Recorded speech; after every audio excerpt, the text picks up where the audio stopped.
They are at the start of their journey, they think outside the box, and they often come up with bright ideas.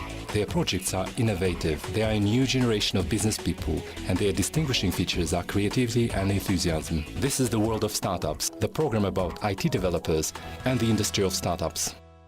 Hello and welcome to the World of Startups, a program that may be useful for beginner entrepreneurs. Today, we all understand the benefits of having a small business, but a lot of people wishing to start their own business find it difficult to get off the ground and lack the knowledge of finance. What can one do to turn an idea to a product that will bring profits? Today, we talk about financial startups. Watch in this episode. Kazakhstani financial startups are developing their own ecosystem. Who has succeeded in this sphere? A review of the world trends in financial technologies. Which ideas may be applicable for Central Asia? Kickstarter's project about Kazakhstan, worth $10,000, has raised 5 times more money than expected. We continue analyzing startup ideas devoted to Kazakhstan steps.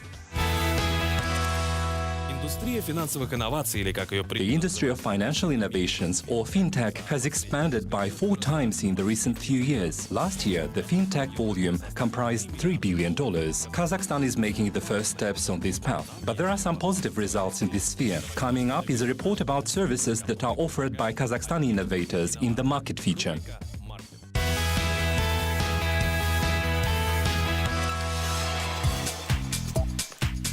Here is a place where the Pradengi team works. Let's have a look what they're doing now. Kazakhstani startup Pradengi is 5 years old now. For these 5 years, the size of the team has increased to 15 members, and the number of the website users last year comprised 500,000 visitors. The resource was initially thought as an aggregator of financial services for banks, but then the website has extended its functions.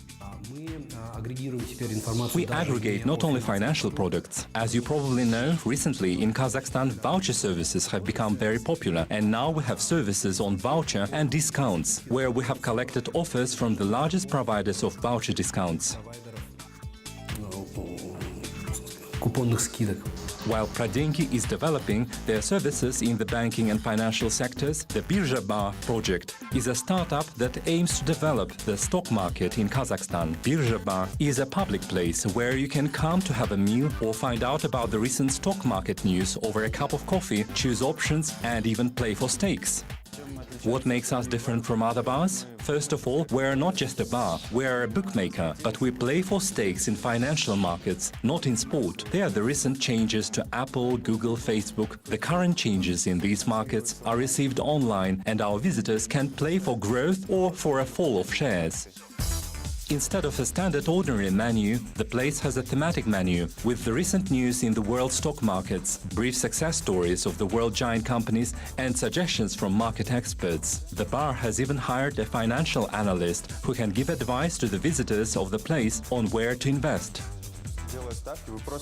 When you play for stakes, you just play for growth or a fall of the prices for one share. You can make a technical analysis or a fundamental analysis and make a sort of prediction of what may happen in the next 15 minutes or in 1 hour. And if your guess is right, you win. So it works like a bookmaker plays. You can maximize your chance if you are aware of what's happening on the markets.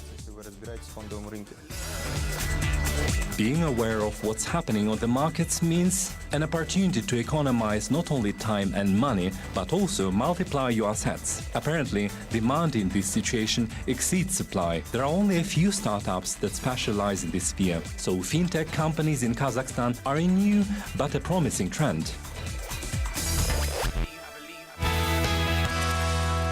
Околофинансовая сфера – непаханное поле для интересных находок. Anything that deals with the financial sphere may be a wealth of interesting findings. Anything relating to cryptocurrencies is very topical today, from online to not-so-online currency exchange points and to online stock markets, secured online and offline wallets, processing and acquiring, and many other trends. Watch the trends. В области финансовых стартапов. Итак, рубрика «Trends».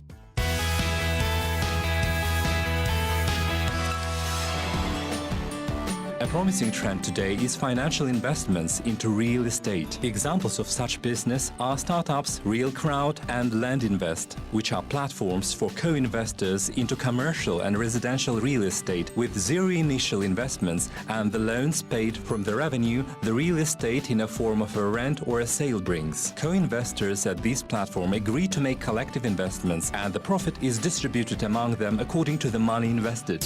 Let's take American project Realty Mogul, which has recently received $9 million as investments. It works like a crowd investment platform and allows investors who have $200,000 a year to invest into shopping malls or residential areas that undergo the construction stage at the time of the investment.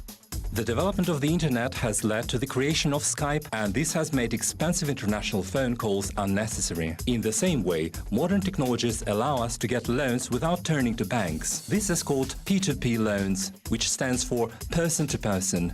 All the loan P2P companies work in the same way. Investors, their creditors as well, and potential borrowers register online. All their data is processed in order to eliminate the risks of fraud. After filling the online form, all the would-be borrowers are divided into several groups, depending on their loan rankings. Investors, in their turn, decide on the size of the loan, the period of time for it, and which applicants deserve the loan. Slowly but surely, P2P services are becoming widespread around the world. 2 months ago, these services appeared in Kazakhstan too.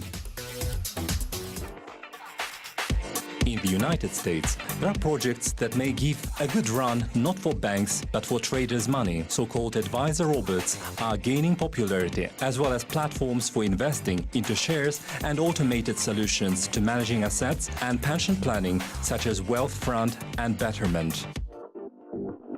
There are a lot of similar ideas. The most important thing is to understand how the financial sector in particular and economy in general work, as working on the market is not an easy job. The financial sector is the most regulated one in the world, and every country where market players want to work has its own peculiarities. So a financial startup, before they start working on the global market, should consider the regulations of every single country where they will work.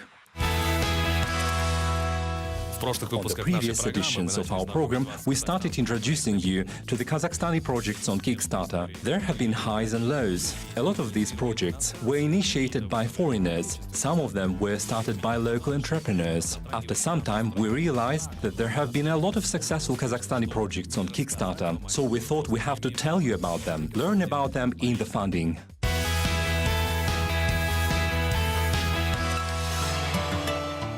In March this year, photographer Christopher Hervik raised $50,000, which was more than the planned $10,000, to publish his book with a collection of photographs of bus stops constructed in the Soviet Union era. The work was the result of a 12-year journey across 13 post-Soviet Union republics. The photographer spent 3 years traveling across Kazakhstan and other Central Asian countries, where he discovered and took photos of these unusual constructions, which he calls masterpieces of contemporary art. Instead of one unified design pattern common for the bus stops in Western countries, Hervik explored thousands of different kinds of design for these constructions, each unique in its own way. They all represent a mixture of various styles, forms and sizes. Hervik's research aroused the world mass media's interest, and probably thanks to this interest, he managed to raise the amount of money from more than 1,000 backers, which turned out to be 5 times more than he had planned. The book will be available in shops in a few days. Peace Corps volunteer from the US, Aaron Bean, came up with an idea of holding a dance and music festival for the deaf and mute when he was in Western Kazakhstan on a business trip. He needed $3,500, which he hoped to raise through Kickstarter, a 3-day festival where the means of communication and expression for each composition was the language of gestures, gathered 40 performers and teams from Kazakhstan and Russia. The aim of the project was to draw the general public's attention to the kind of art that emphasizes forms and expression articulated in the language of the mute. Aaron Bean had managed to raise the necessary money, and when the festival came to an end, he released DVDs for the participants to make the event more memorable. Well, I'm afraid that's all for now. Leave your comments and suggestions on the pages of the program on vk.com and Facebook. I'm Serik Akishev. See you next time on Kazakh TV.